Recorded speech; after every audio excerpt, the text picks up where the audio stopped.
Bonjour à tous. Écoutez, je vous propose de commencer. Bienvenue sur ce dernier webinaire autour de notre cycle, autour de la revue des accès avec Brainwave. Donc, on a creusé lors des 2 derniers mois le sujet de la revue des accès, donc autour de qu'est-ce que c'est que la revue des accès, à quoi ça sert, comment est-ce qu'il faut la déployer, quelles en sont les bonnes pratiques. Et donc, sur cette dernière session, on va s'attacher à comprendre. On aime bien faire une session un peu plus interactive pour clore nos cycles thématiques. Et sur cette dernière session, on va s'attacher à comprendre comment et en quoi Brainwave vient accélérer vos revues des accès. Donc pour ce cycle, pour cette session qui sera centrée sur la démonstration de notre outil, je serai accompagné par Maxime Jacquin. Bonjour tout le monde. Et je suis Nicolas Drouot, en charge du marketing pour Brainwave.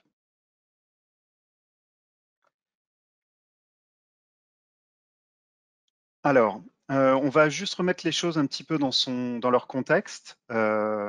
Une petite intro rapide. Donc, vous faites tous des revues. Ça reste une bonne pratique. Tout simplement parce que c'est une obligation. Il faut pouvoir démontrer la conformité par rapport à des régulations ou des politiques de sécurité interne. Il faut être capable de réduire les risques liés aux accès, c'est-à-dire assurez-vous de bien fermer les portes de chez vous et de savoir à qui vous avez confié les clés de vos portes. Hein. Donc, c'est en gros qui a accès à quoi et avec quel niveau d'accès. Ça sert aussi à réduire les coûts, puisque c'est comme ça que vous allez identifier des comptes qui ne sont pas utilisés et donc des licences qui sont payées pour rien. Donc, pouvoir économiser sur ces postes-là. Et enfin, c'est une bonne pratique de gestion parce que tout simplement, c'est important de savoir qui peut avoir accès à quoi. Et c'est aussi important de pouvoir responsabiliser les managers sur ce qui se passe dans leurs équipes. En gros, que chacun soit capable de ranger sa chambre de manière autonome. Donc, savoir que chaque manager soit capable de savoir qui a accès à quoi parmi les membres de son équipe. Alors, on va s'attacher sur cette présentation à regarder la revue sous le prisme de 2 personas. Le premier, ce sera évidemment l'organisateur de revue. Donc, les gens qui organisent les revues ont un certain nombre de difficultés lors de la mise en place de ce process parce que, d'une part, c'est souvent quelque chose de très pénible. Il y a un volume de données qui est conséquent, une qualité de données qui est assez hétérogène et aléatoire. Il faut pouvoir distribuer les tâches et les coordonnées à tous les intervenants de la revue. Donc, c'est souvent des relances à répétition à n'en plus finir d'ailleurs. C'est compliqué d'impliquer les équipes parce qu'il faut savoir leur apporter le bon niveau de données, c'est-à-dire une donnée qui soit facilement compréhensible et en même temps qui soit à jour, ce qui n'est pas toujours évident. Et l'effet pervers, c'est que finalement, si mes équipes ne sont pas impliquées, les droits ne sont pas revus à temps et c'est un peu comme si je passais mon temps à rater le bus. C'est-à-dire que je lance une revue alors que je n'ai pas réussi à terminer la revue précédente parce que les accès ont mis trop de temps à être validés. Le résultat, c'est quoi? C'est que les équipes sont frustrées et on arrive à ce syndrome de lassitude qu'on appelle la review fatigue, qui fait que finalement, plus personne n'est impliqué dans le process et on a beaucoup de mal à avoir des revues qui représentent quelque chose. Et enfin, dernier point, et non des moindres, l'outil qui permet de gérer les revues est souvent très limité. Ça peut aller de la feuille de calcul basique à un outil assez standard, mais qui finalement ne donne pas de vision exhaustive des accès, ne m'aide pas à comprendre qu'est-ce que je dois revoir en priorité, qu'est-ce qui est le plus risqué en fait, qu'est-ce qui est le plus sensible et qu'est-ce qui devrait être prioritaire dans ma revue. Et enfin, pour piloter ma revue, comprendre quel est le niveau d'avancement et quelles en sont les métriques, j'ai souvent des choses qui sont très limitées. Donc, je dois reconstruire derrière mes reportings à la main pour pouvoir déjà assurer mon propre suivi, mais aussi pouvoir communiquer auprès de mon management. Donc, c'est souvent un peu frustrant et très limité. Du côté du réviseur, donc des managers qui vont revoir les droits pour les membres de leur équipe, c'est aussi compliqué. C'est aussi un travail un peu de galérien. C'est déjà un process pénible parce que c'est très long, j'ai d'autres priorités, j'ai un certain nombre de tâches à faire au quotidien et la revue, ça vient s'ajouter à quelque chose, à des priorités opérationnelles qui sont bien plus importantes par rapport à moi, mes objectifs. Donc, m'engager dans ce travail très long et très rébarbatif, c'est en général quelque chose vers lequel je vais à reculons. C'est aussi très frustrant parce que je comprends pas forcément toutes les données qu'on va me présenter. Par exemple, si je dois revoir les droits d'accès au répertoire WX75, qui a droit d'avoir accès au répertoire en tant qu'administrateur ou en tant que lecteur. Voilà, je peux manquer d'informations, c'est parfois trop technique pour que je puisse prendre une décision correcte. Et parfois, les situations n'ont pas évolué par rapport à une précédente, par rapport à une précédente revue. Donc, j'ai toujours la même équipe qui a toujours les mêmes droits d'accès. Est-ce que je dois passer mon temps à aller les cocher un par un pour les approuver? Il y a un certain nombre de choses qui pourraient être automatiques et qui, moi, me prennent du temps alors que j'ai autre chose à faire. Ou alors des données qui sont plus à jour, des gens qui ont évolué, des requêtes que j'ai demandées, des révisions que j'ai demandées qui n'ont pas été prises en compte. Donc tout ça, c'est finalement très frustrant. Et enfin, l'outil qui me permet de faire tout ça est souvent assez peu intuitif, compliqué à utiliser. Je dois me remettre dedans tous les 3 mois et je dois me réhabituer à l'interface. Enfin, c'est parfois un peu complexe rien que pour rentrer dans l'outil. Et une fois dans l'outil, arrivé dans l'outil, bah, qu'est-ce que je dois prendre comme décision? Je vais manquer d'informations parce que j'ai pas tout le contexte RH, technique pour savoir quelle est exactement la portée de la décision que je vais avoir. Et on m'aide pas forcément à prendre cette décision. En gros, on va pas forcément me dire, bah, tiens, attention, là, je vais avoir un risque qui est important sur tel droit d'accès associé à telle personne. Ou alors, tiens, il y a telle personne qui a des droits qui sont un peu différents des autres personnes de l'équipe. Donc, un outil qui me permettrait de faire remonter les risques et remonter les situations atypiques, ça me permettrait de me concentrer sur les points qui sont véritablement les plus sensibles. Et enfin, les tableaux de bord sont parfois assez limités parce que finalement, je me retrouve avec des outils assez rustiques, assez basiques, et c'est compliqué de faire la part des choses et d'avoir des niveaux d'analyse qui soient facilement compréhensibles et visibles. Donc finalement, l'outil idéal, c'est l'outil qui pourrait répondre aux problématiques de chacun, à savoir aussi bien le gestionnaire d'application que le réviseur. Et en gros, un monde idéal, c'est que le geste de revue devienne quelque chose de naturel au quotidien et que ça se fasse de manière fluide et sans contrainte.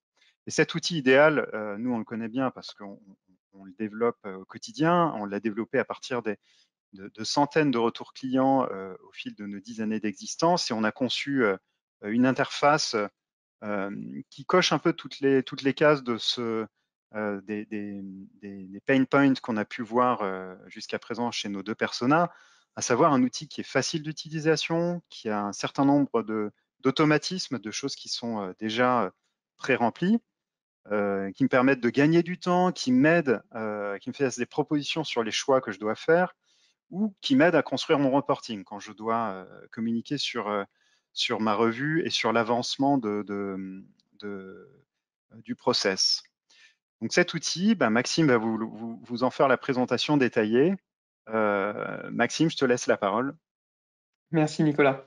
Donc Je, effectivement, Excusez-moi, Maxime, je te coupe 2 minutes. N'hésitez pas à poser vos questions sur le chat. Vous avez une petite icône à cet effet en haut à droite de votre écran, a priori. Donc voilà, on y répondra en fin de session. Encore une fois, désolé Maxime, je te laisse la parole. je t'en prie.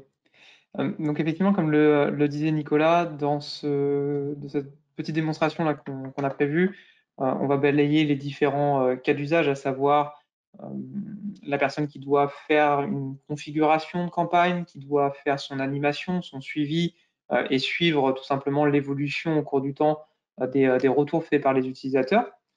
Et on va également travailler du côté du réviseur, donc la personne qui fait la revue, et on verra en quoi, pour chacun de ces deux cas d'usage, et comment Brainwave apporte de la valeur, notamment pour faciliter l'exercice de suivi de la campagne et aussi l'exercice de réalisation de cette campagne. Alors, donc, je vais me connecter, je vais avoir donc deux personas. La première, donc, ça va être plutôt la personne qui va avoir à sa charge la partie déclenchement, configuration d'une campagne de revue de recertification des accès, et une seconde persona qui va être plutôt donc la personne qui va faire la revue. Et donc la personne qui va avoir la casquette quelque part de responsable de campagne, ça va être Madame Melissa Cayley. Madame Melissa Cayley, une fois qu'elle est connectée sur son portail de restitution Brainwave, elle va avoir accès à pas mal d'informations. Je vous invite à regarder les replays de présentation pour avoir une vision un peu exhaustive de tout ce qu'il est possible de faire. Mais nous, on va très rapidement naviguer dans ce qu'on appelle le gestionnaire de campagne. Le gestionnaire de campagne, c'est quelque part le cockpit, ou en tout cas, c'est à partir de ce point central que la personne qui est responsable de configurer ou de suivre les campagnes pourra travailler. Le premier point pour cette personne qui est responsable d'une campagne, c'est de choisir parmi le catalogue des campagnes qui lui sont mises à disposition, celles qu'elle souhaite mettre en avant et celles qu'elle souhaite utiliser, déclencher ou en tout cas configurer. Et donc principalement, ça va se déterminer en deux questions de choix parmi ce catalogue. Principalement, le premier point, c'est donc de choisir ce qu'on souhaite revoir. Est-ce qu'on souhaite revoir des identités, une liste de personnes? Est-ce qu'on souhaite revoir une liste de comptes? Est-ce qu'on souhaite revoir de manière plus fine une liste de droits d'accès? Et la deuxième question, c'est qui va faire cette revue? Est-ce que si on fait une revue des identités, c'est plutôt le responsable d'équipe? Est-ce qu'on fait, si on fait une revue des comptes, c'est plutôt le responsable technique de l'application? Et enfin, si on fait une revue des droits d'accès, est-ce que c'est plutôt le responsable de l'organisation dans laquelle travaillent les personnes? Et donc, c'est à partir de ces deux questions que Madame Melissa Cayley pourra choisir de sélectionner le modèle de campagne qu'elle souhaite utiliser et ensuite la configurer. Cet exercice de configuration, on l'a déjà réalisé pour une campagne de recertification des droits d'accès sur un certain périmètre. C'est pour ça qu'on voit, et on verra tout à l'heure dans les pages de suivi, que cette campagne a déjà bien avancé. Mais on va prendre le temps quand même de regarder en quoi ça consiste de configurer une campagne au travers des interfaces Brainwave. Ça se déroule en tout simplement deux temps. La première partie, qui est plutôt située sur la partie gauche de l'écran, c'est ce qui va permettre de décrire la campagne, donc de lui donner un titre, un identifiant, une description, potentiellement également de désigner une personne qui sera responsable de la campagne, puisqu'on a nos clients qui peuvent faire le choix soit d'avoir une personne ou une équipe dédiée à faire la configuration et le suivi de ces campagnes, ou bien on a certains clients qui ont choisi, de par leur organisation, d'avoir une équipe qui fait cet exercice de configuration des campagnes, donc de décider sur quel périmètre les lancer, de décider à quelle fréquence, de décider pour quelle période de temps, ou en tout cas quelle durée maximum, et ensuite de les mettre à disposition de responsables de campagne qui, eux, auront à leur borne quelque part la possibilité de les lancer au moment où elles le souhaitent, mais surtout la possibilité de suivre l'avancement et d'administrer ces campagnes. Là, en l'occurrence, dans mon cas d'usage et dans mon exemple, c'est Melissa Cayley qui va être à la fois chargée de faire cette configuration et de suivre l'avancement de la campagne. Donc, comme je l'indiquais, on peut choisir de déclencher soit une campagne de manière manuelle, donc au moment où on en a besoin, on décidera de la lancer, ou de décider de la lancer de manière périodique, toutes les semaines, tous les mois, tous les trimestres. Et donc, dans ce cas-là, on va choisir la date à laquelle on souhaite lancer la première itération de la campagne. Bien évidemment, on va choisir une durée pour notre campagne. On n'a pas envie que ça devienne une campagne quelque part fantôme dans laquelle on attend ad vitam aeternam quelque part les derniers retours des utilisateurs. Et donc, on va pouvoir donner une durée à cette campagne. Le fait de donner une durée à cette campagne, ça va permettre à l'outil, à partir de cette durée et de la configuration qui a été réalisée, de déclencher des campagnes de relance. Voilà, on peut décider au bout de 3 semaines, si les utilisateurs n'ont pas commencé, n'ont pas fini leur travail de revue des accès, on va commencer à leur envoyer un mail. Et on va leur envoyer un mail tous les 3 jours. Et on leur enverra en tout, par exemple, 3 mails. Et enfin, après cette période de relance, on peut aussi choisir de déclencher de manière à nouveau automatique des escalades pour inclure de nouvelles personnes pour réaliser la revue. En l'occurrence, on peut escalader au manager du manager, inclure un pôle habilitation, par exemple, dans la boucle. Donc ça peut être intéressant effectivement d'avoir ces notions de durée qui vont permettre de garantir qu'au bout de 60 jours, notre campagne sera terminée. Elle ne sera peut-être pas complète à 100%, on aura fait le maximum pour, mais en tout cas, elle se terminera dans le temps imparti. On va retrouver aussi la possibilité d'indiquer un niveau de priorité pour notre campagne. C'est purement informatif. Ça va servir si jamais vous avez plusieurs campagnes qui sont en cours, une campagne de revue des droits d'accès, une campagne de revue des comptes dormants, une campagne de revue des comptes orphelins, etc., qui tournent en parallèle, de pouvoir les organiser de manière en fonction de leurs priorités, mais également pour les personnes qui vont avoir potentiellement plusieurs exercices de revue à réaliser, elles pourront aussi s'organiser en fonction de cette priorité. Mais sinon, c'est proprement descriptif comme information. Ensuite, sur la partie basse à gauche, on va retrouver des options qui sont très intéressantes pour nos clients. La première, c'est la possibilité de faire de la revue incrémentale. Nicolas le disait très justement tout à l'heure, un des gros aspects et une des grosses difficultés lorsqu'on n'est pas outillé et essentiellement outillé avec Brainwave pour réaliser la revue des accès, c'est tout simplement qu'on nous demande tous les mois, tous les trimestres, en fonction de la périodicité, de revoir l'ensemble des accès des collaborateurs, même si ces accès n'ont pas évolué, même si le collaborateur est toujours présent. Et donc, au travers de l'activation de cette option, donc de la revue incrémentale, on va tout simplement reprendre les résultats des revues précédentes pour les reporter sur le nouvel exercice de revue. Ce qui permettra au manager soit de tout simplement vérifier que le collaborateur aujourd'hui n'a pas changé de fonction, n'a pas changé de métier, en l'occurrence pour notre exemple de revue des droits d'accès par le responsable d'organisation, soit s'il a effectivement changé ou il a de nouveaux droits, de nouveaux risques liés à cette personne, potentiellement de changer la vie qu'il avait positionnée. Mais en tout cas, effectivement, si les accès n'ont pas changé, il n'y a pas de nouveaux risques ou il n'y a pas de risque pour cette personne, on peut partir du principe que l'exercice de revue précédent et le statut qu'on avait positionné est correct. Et également, comme l'expliquait Nicolas, on va pouvoir suivre le fait qu'on ait potentiellement demandé la désactivation de certains des accès, mais que le processus de remédiation, c'est-à-dire la correction des anomalies qui ont été remontées par les responsables, n'auront pas été jusqu'à leur terme. D'ailleurs, on parlera un petit peu de la remédiation en fin de ces cas d'usage. On va également trouver une option qui est intéressante, cette fois-ci plus sous l'aspect qualité des données. C'est ce qu'on appelle la validation du lancement de la campagne. Donc, il faut voir quelque part la campagne comme étant un modèle que l'on va configurer. Et ensuite, quand on va choisir de le lancer, on peut soit la lancer et automatiquement les mails vont partir à chaque responsable avec les éléments qu'ils doivent revoir, ou on peut demander à mettre quelque part cette étape-là en mode pause. Ça va permettre à la personne qui fait l'animation de la campagne, qui fait le suivi de la campagne, de regarder à partir de ce que l'on va avoir configuré sur la partie droite et dont je vais parler un petit peu tout à l'heure. À partir de ces éléments-là, ça va lui permettre tout simplement de voir quel va être le contenu de la campagne et au sein de chaque revue, en l'occurrence là, puisqu'on a fait une revue sur les organisations de chaque organisation, quels vont être les éléments à revoir. Mais également, ça va lui permettre de voir, d'identifier quels sont les acteurs, quelles sont les personnes qui vont participer à chacune de ces revues.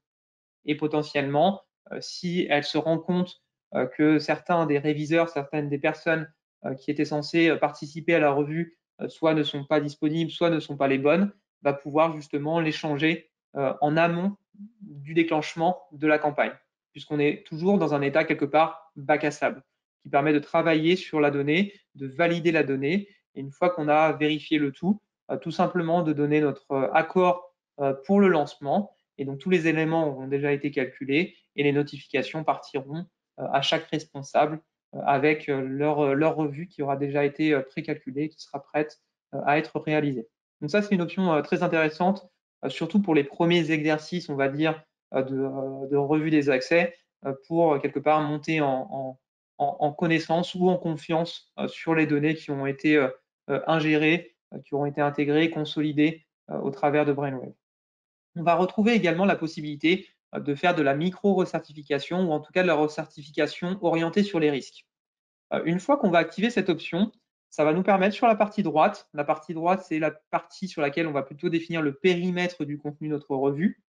Donc en l'occurrence, là, comme on est sur une revue des droits d'accès par les responsables d'organisation, eh bien, on va pouvoir choisir les organisations sur lesquelles on souhaite lancer la revue, avec quelques KPI qui vont nous permettre de choisir potentiellement en particulier quelles organisations on souhaite inclure en fonction du niveau de risque maximum rencontré sur chacune de ces organisations et ainsi que le classement de toutes ces organisations selon leur niveau de risque. Si jamais vous souhaitez avoir un peu plus de détails justement sur ces notions de risk scoring et de risk ranking, je vous invite à vous inscrire à nos précédents webinaires. Vous pourrez obtenir les replays. Et on a fait justement toute une partie sur cette présentation-là et sur ces aspects-là qui sont vraiment une valeur ajoutée de la version Braille de Brainwave IGRC, qui permet justement d'organiser nos revues en fonction du niveau de risque, et en l'occurrence là du niveau de risque consolidé sur l'organisation.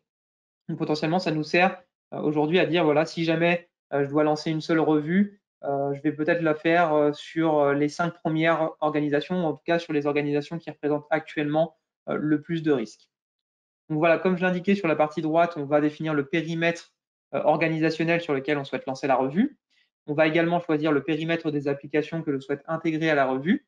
Et enfin, puisqu'on a activé l'option de faire une revue orientée risque, on va pouvoir également choisir parmi le catalogue des points de contrôle Brainwave. On a plus d'une centaine de points de contrôle qui vont être mis à disposition de l'ensemble du projet, et donc une partie qui va être également mise à disposition de chacune de nos revues. On va pouvoir choisir des points de contrôle. Les points de contrôle, ça peut être par exemple le fait de revoir seulement les comptes dont le mot de passe n'expire jamais, ou les comptes qui ne se sont pas connectés depuis plus de 365 jours, ou tout simplement, et ça c'est une information aussi qui peut être très intéressante, de faire la revue uniquement sur les accès qui n'ont pas été revus depuis 1 an ou depuis 6 mois, en fonction du besoin. Donc voilà, donc quelque part, cette option de faire une revue orientée des risques, orientée sur les risques, ça va nous permettre tout simplement d'organiser des micro-recertifications, puisque lorsqu'on n'est pas outillé, on va faire quelque part l'exercice qui est très compliqué de faire une revue des accès, et ça prend beaucoup de temps, donc on va en faire une grande messe, quelque part une fois tous les semestres, une fois tous les ans, tout simplement parce qu'on en a l'obligation. Mais nous, notre objectif, c'est vraiment de faire de la revue un exercice beaucoup plus facile, beaucoup plus automatisable. Et donc, si jamais on souhaite le faire de manière plus régulier, eh bien, de faire des petits bouts de revue. Et si on fait des petits bouts de revue, essayer de mettre le focus sur ce qui représente un risque. Et donc, en l'occurrence, potentiellement les organisations les plus risquées, et également de mettre en avant les points de contrôle et les contrôles qui représentent aujourd'hui le plus de risques pour vos organisations. Donc voilà, donc ça permet de faire de la micro-recertification et de faire des petits bouts de revue plutôt qu'un gros exercice de recertification des accès. Et aujourd'hui, nos clients fonctionnent plutôt sur ces micro-recertifications qui vont leur permettre de constituer la revue globale quelque part sur l'année, et de finir par tout simplement l'exercice de revue annuel seulement sur tout ce qui ne représente pas de risque et tout ce qui n'aura pas été revu par ailleurs. Et enfin, on s'est permis d'activer une petite option, alors plus sous forme de clin d'œil, qui permet de suggérer, de demander à l'outil Brainwave de suggérer des statuts de revue. Donc c'est pas automagique, il n'y a pas du deep learning, du machine learning sur le contenu des revues. Ça va tout simplement se baser sur vos données.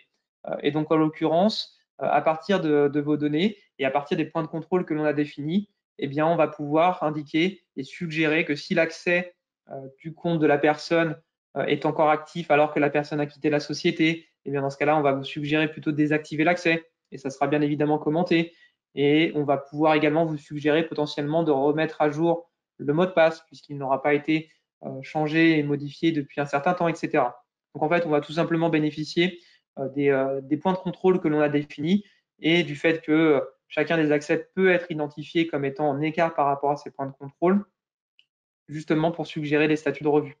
De la même manière, sous forme d'analyse statistique, on peut très bien identifier qu'un accès est particulièrement étrange parce que c'est le seul accès pour cette application, pour ce collaborateur dans cette organisation. Et donc, ça nous semble étrange parce que on a également l'information, puisqu'on fonctionne vraiment par approche photographique, donc intervalles réguliers, on fait l'ensemble de ce qu'on appelle des périodes d'analyse. Eh bien, lors quelque part des analyses précédentes, on avait l'information comme quoi la personne avait également cet accès, qu'elle était dans une autre organisation et que, quelque part, comme par hasard, dans cette organisation, il y avait plus de 80%, 90% des personnes qui avaient également l'accès.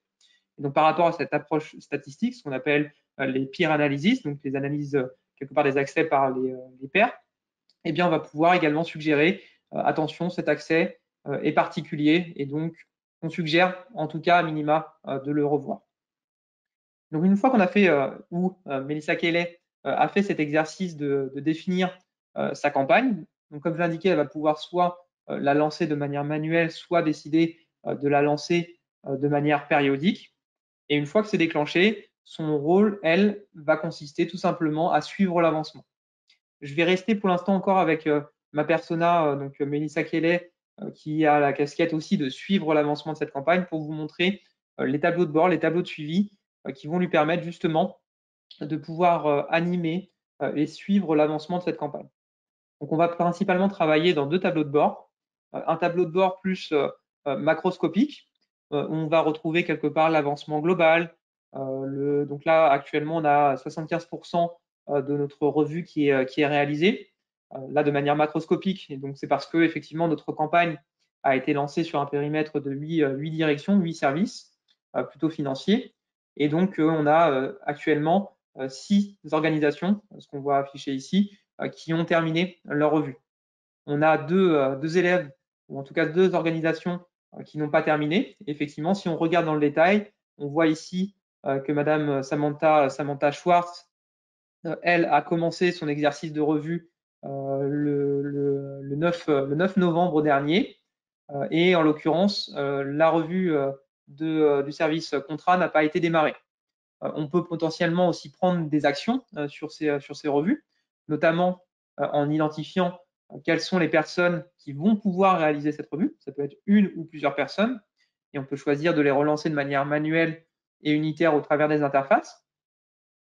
On peut également choisir, dans ce cas-là, de réassigner la tâche, puisque potentiellement, on a eu un retour de mail qui nous indique que la personne est en congé. On peut aussi choisir cette fois-ci de travailler de manière un peu plus industrielle pour relancer l'ensemble des organisations, des services qui n'ont pas terminé leur exercice de revue. Et enfin, on a une option qui nous a été demandée assez récemment, mais qui est aussi intéressante. On parlait de la notion de durée tout à l'heure. Donc, en l'occurrence, celle que j'avais configurée était plutôt aux alentours d'une soixantaine de jours. Comme c'est un outil qui va chercher à garantir que cette campagne ne durera pas plus de 60 jours, eh bien, c'est le mécanisme du ramassage de copies, un peu comme au bac, qui va se mettre en œuvre, c'est-à-dire qu'au bout de 60 jours, on va tout simplement récupérer l'ensemble des revues qui ont été finalisées et l'ensemble des éléments qui ont été revus, même pour les revues qui n'ont pas été finalisées, et tout simplement ramasser les copies. Et donc, on a eu un client qui nous a fait la demande justement de dire, bah voilà, moi, ma campagne, elle a duré quand même 50 et quelques jours. J'ai un collaborateur qui avait commencé à faire sa revue, il avait besoin encore un peu plus de temps pour la finaliser. On avait effectivement les informations et dans le suivi, on les a comme quoi il était en train de réaliser cette revue. Et donc, on propose justement de pouvoir rajouter une petite période de grâce qui permet d'aller un petit peu au-delà de ces 60 jours ou en tout cas de la durée qui a été définie. Donc voilà, donc là, c'est pour agir de manière quelque part macroscopique et d'avoir une vision justement exhaustive sur l'ensemble de nos revues. Cette fois-ci, dans un second temps, dans un second tableau de bord, on va pouvoir également avoir une vision cette fois-ci un peu plus détaillée du contenu des revues. Et donc, principalement, on va retrouver des statistiques sur le nombre d'éléments en tout à revoir, donc en l'occurrence nos 8 organisations, la moyenne du nombre de droits à recertifier, donc la moyenne ou la médiane. On va retrouver également les percentiles, donc pour tout simplement savoir qu'actuellement, on a 80% de nos collaborateurs qui vont participer à la revue, qui vont revoir entre 82 et 890 enregistrements dans notre campagne de revue, et que justement le maximum, quelque part le travail le plus compliqué à réaliser, ce sera pour une personne qui aura plus de 1000 enregistrements, 1000 droits à revoir. On verra justement aussi quelles sont les fonctionnalités qui vont permettre de faire ce genre d'exercice un peu compliqué pour cette personne-là.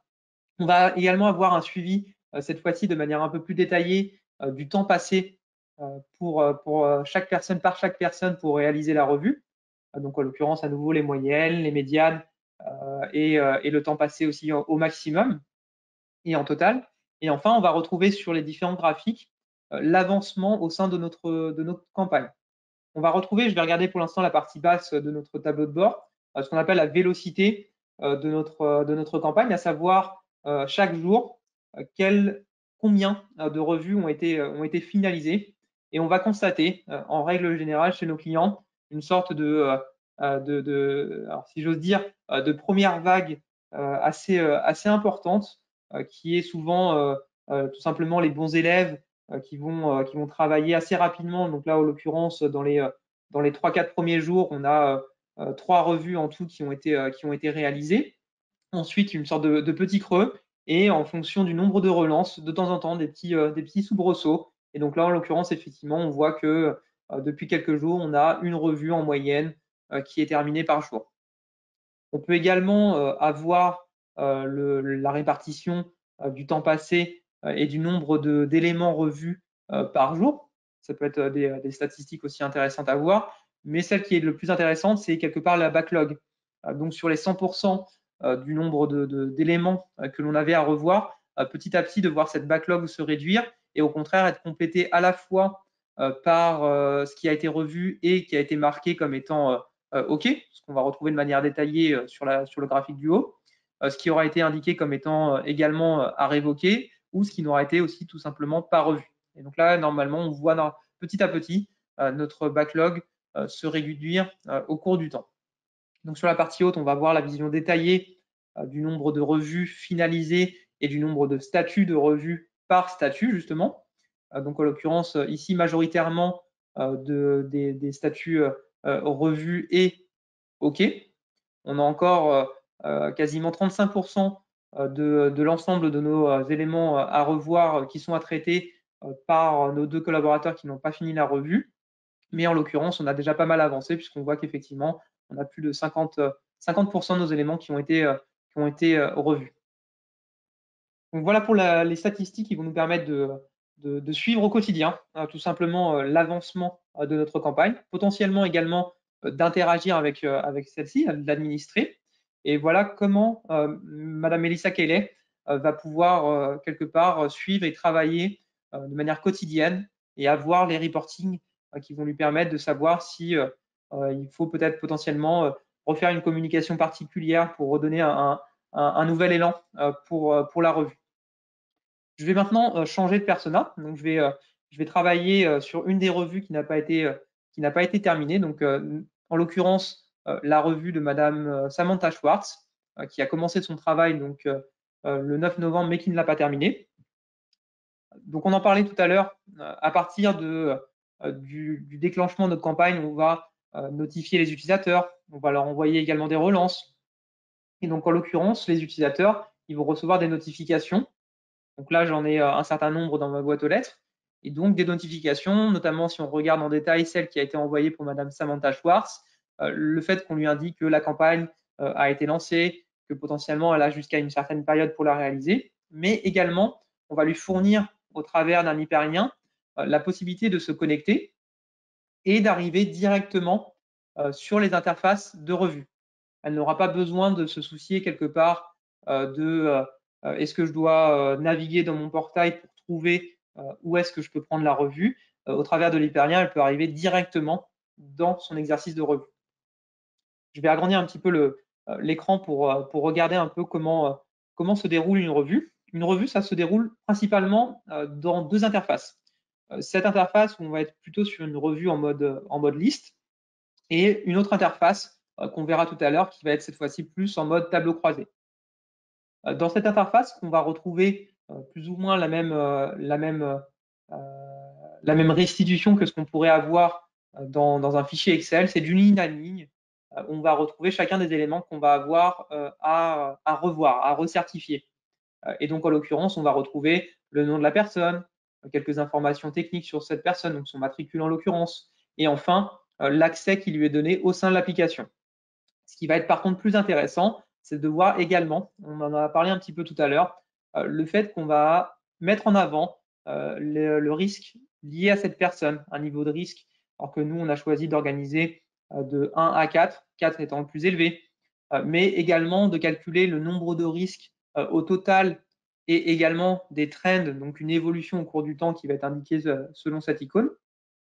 Et enfin, un classement de cette identité parmi l'ensemble des identités. Donc à nouveau, ce qu'on appelle le risk ranking qui permet potentiellement d'identifier très rapidement dans ma revue quelles sont les personnes qui représentent aujourd'hui le plus de risques. Et effectivement, si j'organise ma revue cette fois-ci selon cet angle orienté par les risques, je peux voir que actuellement, c'est Monsieur Bennett, Monsieur Torres qui sont au coude à coude comme étant les plus risqués de ma revue. Et également, on va retrouver la fonctionnalité dont je parlais tout à l'heure, qui était la suggestion faite par l'outil Brainwave, qui est justement la mise en avant des écarts de points de contrôle pour à un moment donné dire, voilà, si c'est un contrôle de niveau 4, et en l'occurrence, si c'est un contrôle qui me dit que le compte est encore actif et que la personne a quitté la société, alors dans ce cas-là, je vais d'ores et déjà suggérer l'accès comme étant à révoquer. On met bien évidemment automatiquement le commentaire permettant de savoir quel a été le chemin qui a permis de déterminer que cet accès allait être demandé à être révoqué. Mais ça permet tout simplement de suggérer, en quelque sorte, si on le souhaite, des éléments déjà revus. Et donc, en l'occurrence, si jamais Madame Samantha Schwartz souhaite vérifier le résultat ou en tout cas la consolidation qui a été réalisée par Brainwave, effectivement, on peut regarder sur la partie droite ce qui s'appelle un peu le contexte de l'accès, voir effectivement qu'il n'a pas été marqué comme étant désactivé avec un flag qui aurait été à vrai. Si on souhaite avoir du contexte sur l'identité, eh bien, dans un second onglet, on va avoir un peu plus d'informations sur la personne en elle-même. Et effectivement, on voit qu'elle est partie. En plus de ça, elle est partie il y a déjà un certain temps. Donc, pas trop de sujets normalement à se poser, pas trop de questionnements à se poser pour ce type d'accès.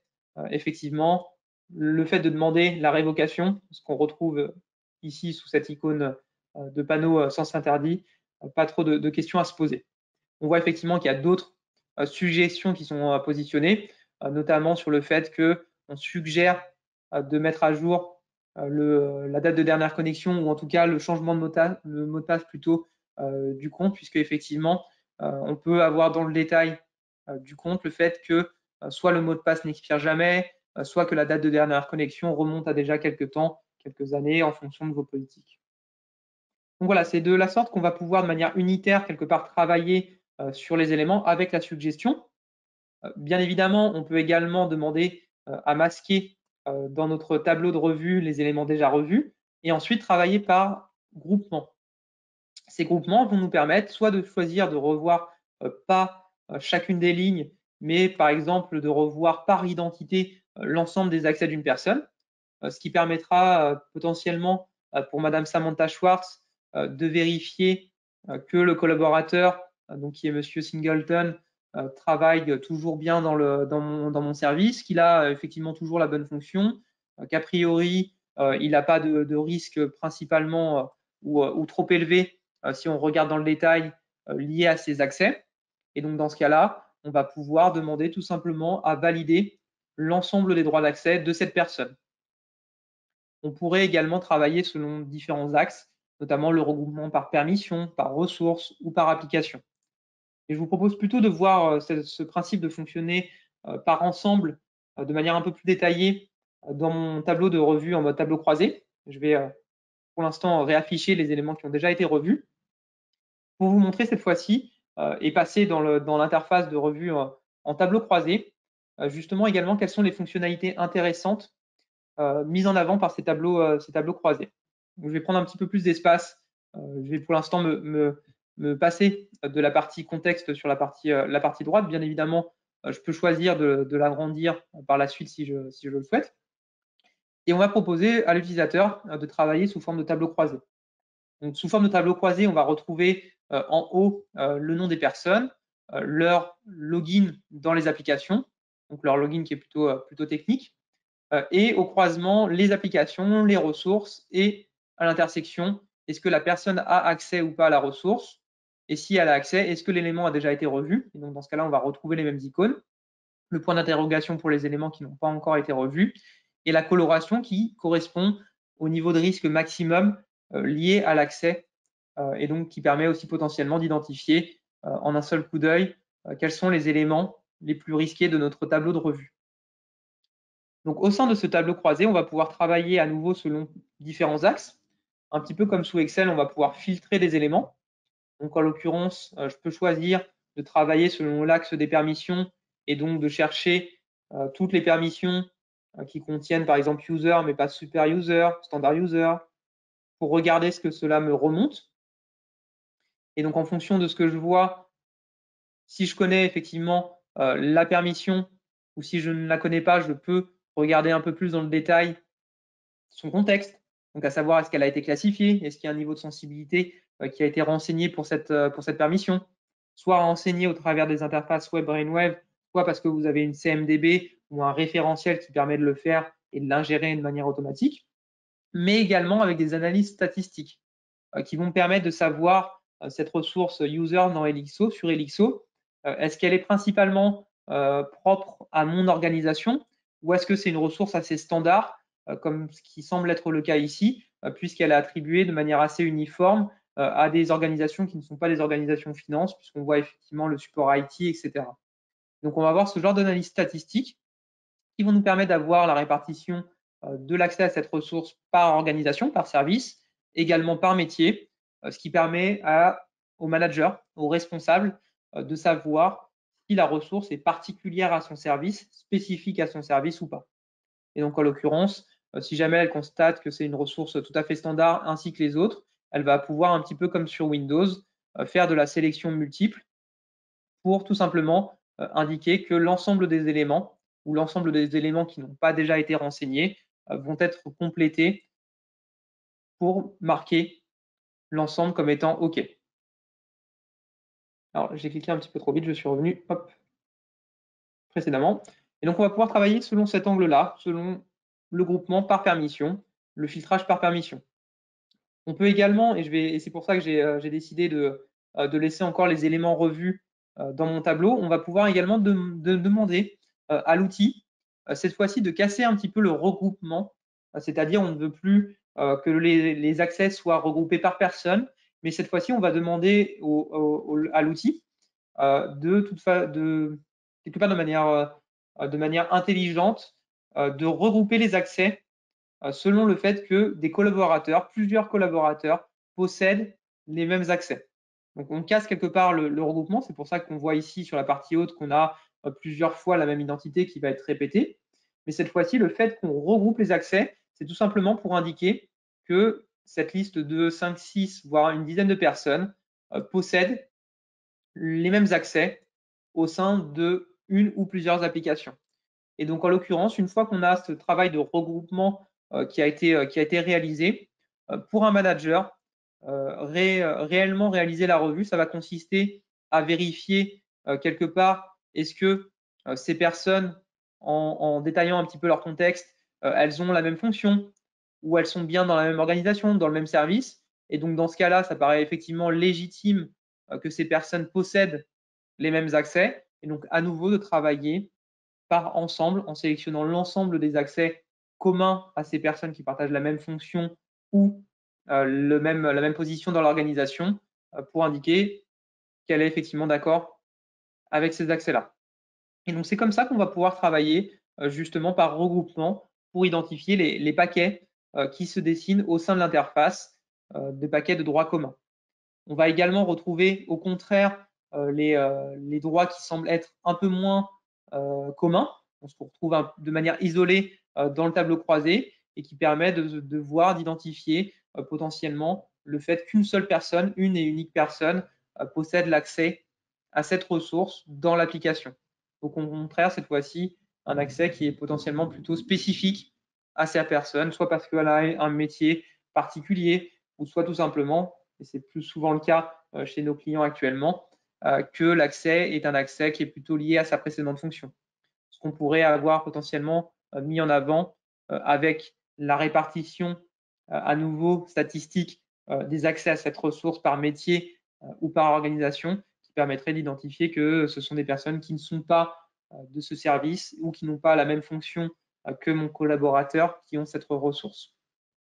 Donc voilà comment, au travers des interfaces, on va travailler ensemble au maximum pour travailler de manière massive sur les enregistrements.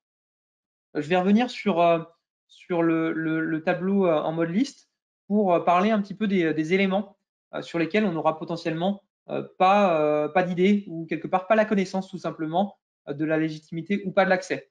Et donc dans ce cas-là, quand bien même nous on met en avant le niveau de risque, quand bien même on met en place le contexte, ce qu'on voyait sur la partie droite liée à l'accès, ça demande forcément au manager aussi de connaître un petit peu le contexte de cette personne et potentiellement si elle n'a pas cette information, par exemple si elle est manager responsable de toute une direction, elle va également pouvoir demander au travers de la sélection d'un ensemble d'éléments à revoir, de demander l'assistance à quelqu'un.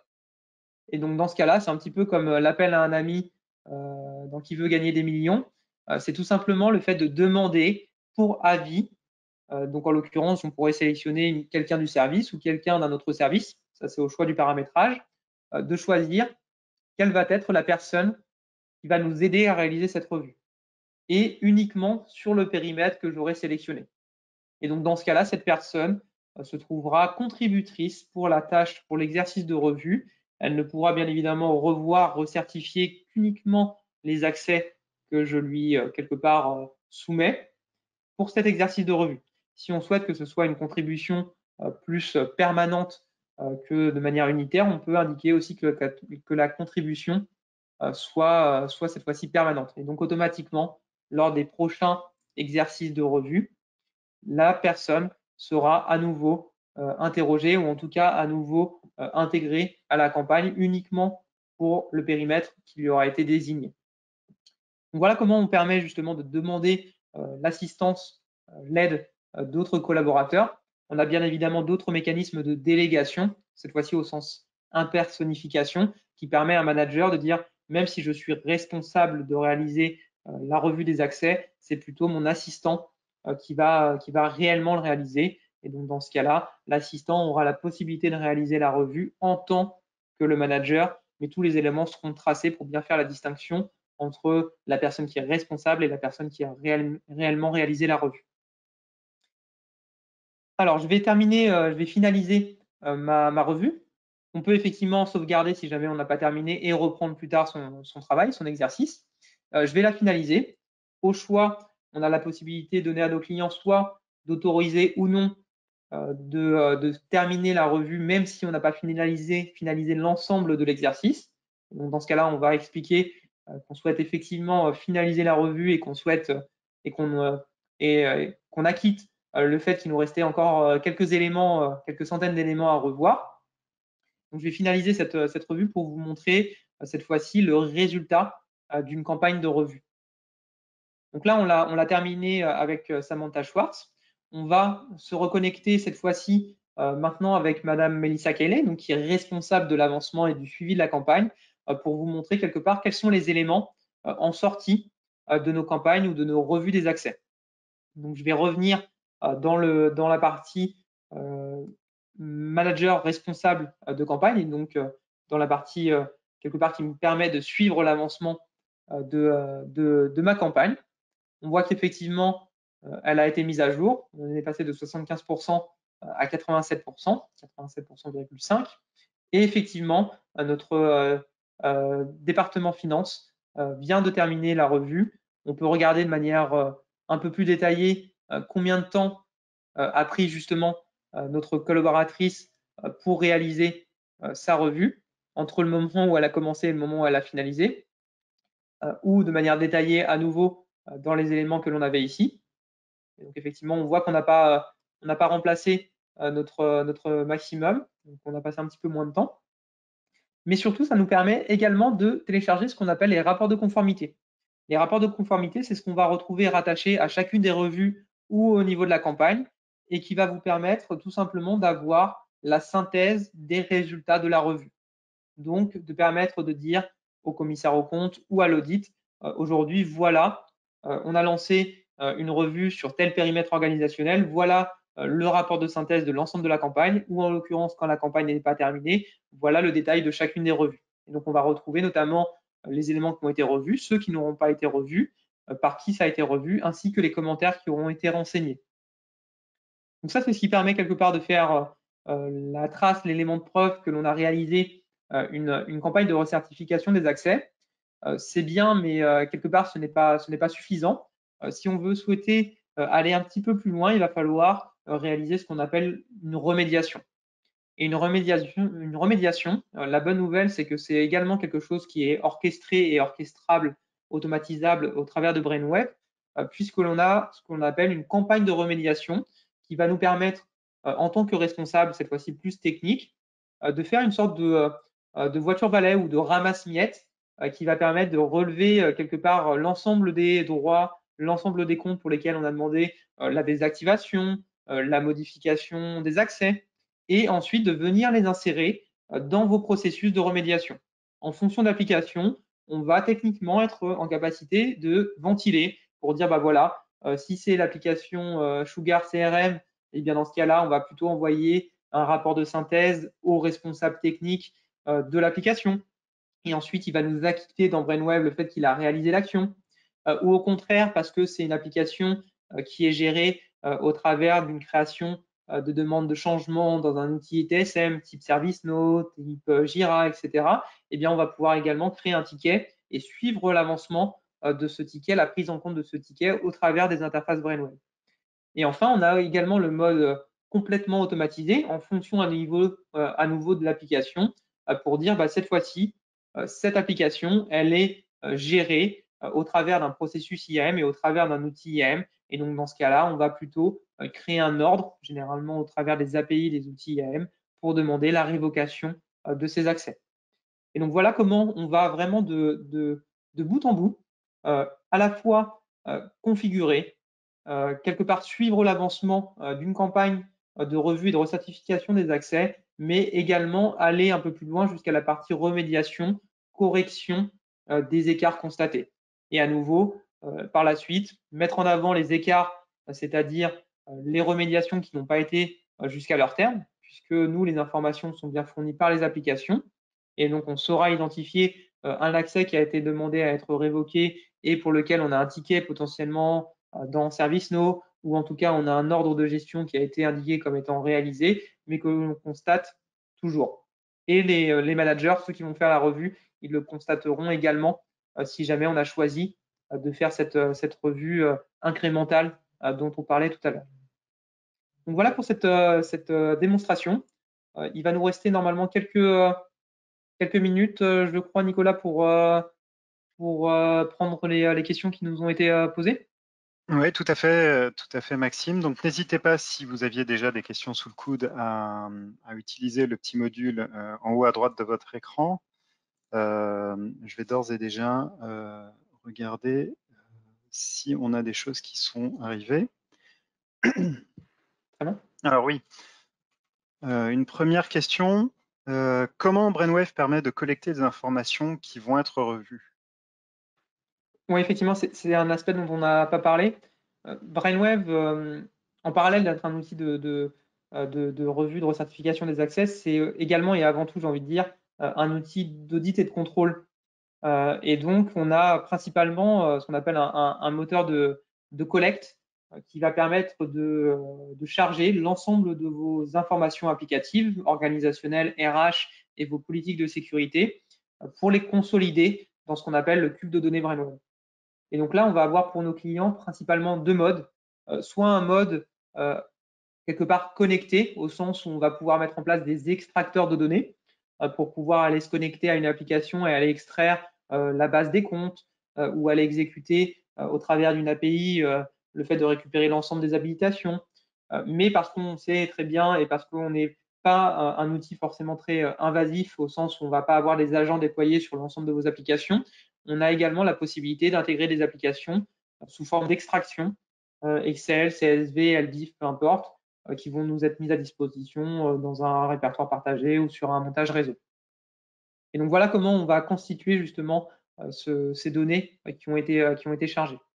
Par contre, il faut bien envisager une chose, c'est que il va falloir travailler ensemble de manière conjointe sur votre périmètre d'application, soit pour pouvoir automatiser le geste de l'extraction, soit pour pouvoir peut-être converger dans un format, ce qu'on appelle pivot ou un format générique, parce qu'il faut envisager que ce travail d'audit de contrôle ou de revue des accès, on ne va pas le faire potentiellement sur une, 10 ou une quinzaine d'applications, mais potentiellement sur plusieurs dizaines, plusieurs centaines.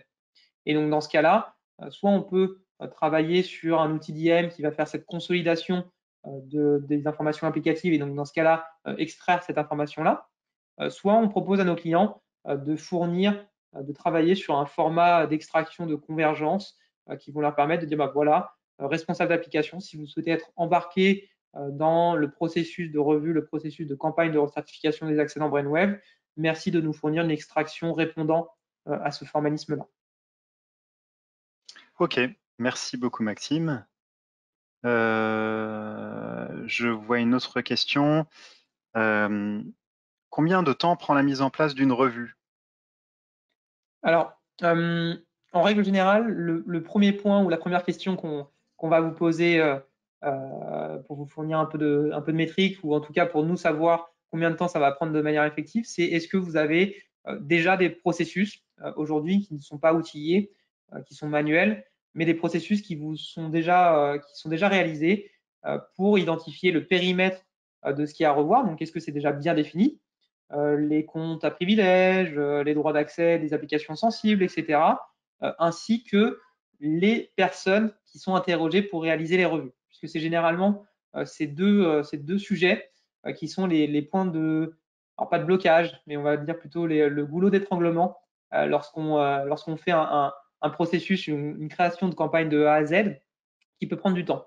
Mais en règle générale, on peut prendre l'exemple de BNP Paribas Fortis, c'est aux alentours de quelques semaines. Je crois que ça a été 4 semaines chez eux, entre la partie donc configuration de la campagne jusqu'à la première réellement campagne réalisée, mise en production. Donc ça peut être très rapide, de l'ordre de quelques semaines. Effectivement, ouais, 4 semaines, les premiers résultats, c'est assez immédiat finalement. Écoute, je ne vois pas d'autres questions. Donc, écoutez, en plus, on arrive à l'heure Parfait. à l'heure dite. Donc, merci beaucoup à vous d'avoir suivi notre webinar. Évidemment, si vous avez des questions, n'hésitez pas à nous contacter. On fera le plaisir d'y répondre. Et on mettra à disposition assez rapidement le lien vers le replay si jamais vous souhaitez revoir cette belle présentation de notre interface. Merci à tous et très bonne soirée à vous. Merci à tous et à très bientôt. Au Au revoir. revoir, merci.